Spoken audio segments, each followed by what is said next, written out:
second year at the head of the draft for the Buffalo Bills this year, 9 picks, big one at number 3. For the organization, just how big is this draft for you guys, buddy?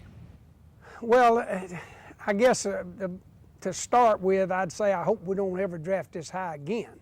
But now that we've earned it, we got to make it count.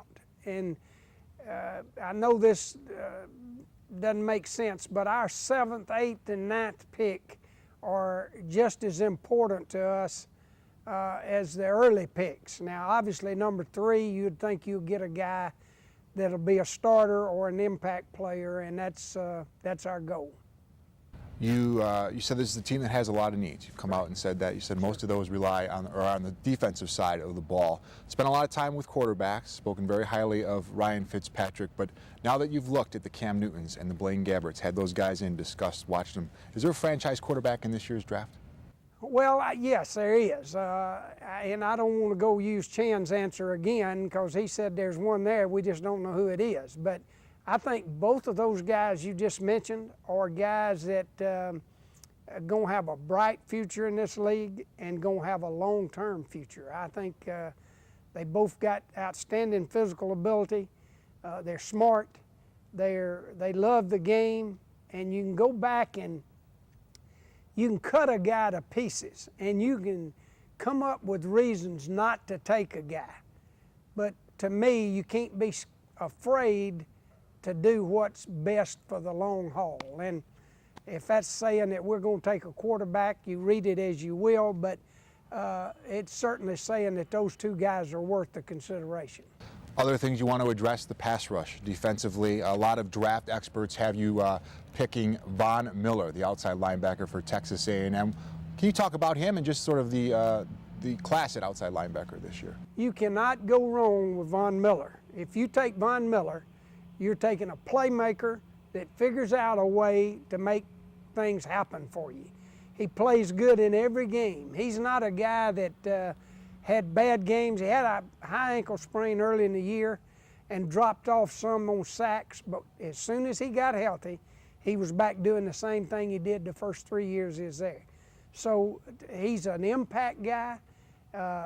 You'd have to play him where he plays now, and that's rushing the passer outside. I think we are overlooking the fact that Sean Merriman's got a chance to get well, and we feel good about his progress at this point, so he will make a lot of difference in the pass rush. Talk about stopping the run. Good group of defensive tackles this year. You talk about like Marcel Darius and Nick Fairley. Just talk about that class, those couple guys up front that could help this defense out. You know, either one of those guys would make us a lot better. We think we got 3 quality players there. We got some inside guys, but in Dwan Edwards, you know, and we think Alex Carrington is going to be a really good player in this league. He's a young guy. Got better each game, didn't play a lot early, but started playing. So we need a guy in that position, but he'd be in the rotation rather than maybe a guy that you just don't have anybody. We do have people there.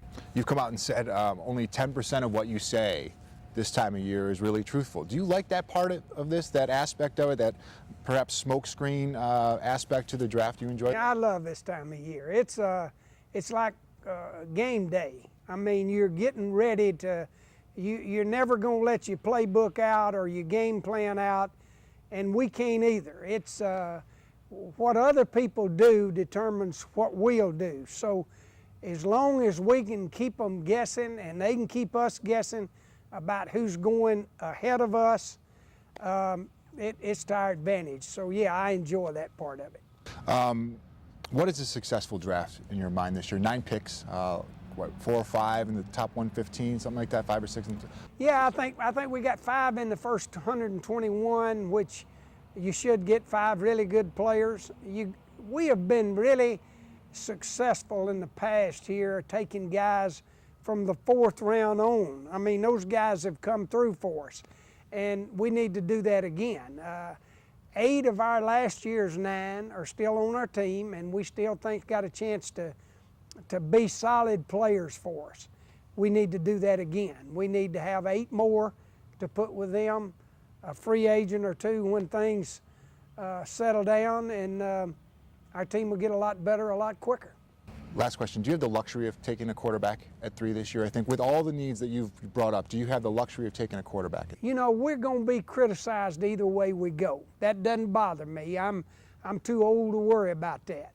But I think that we're in the position that if a franchise quarterback is there, in our estimation, I think we're in a perfect position to take one. And that goes back to what I said before, you think there is a franchise quarterback there? I think there's probably 2 there, yes.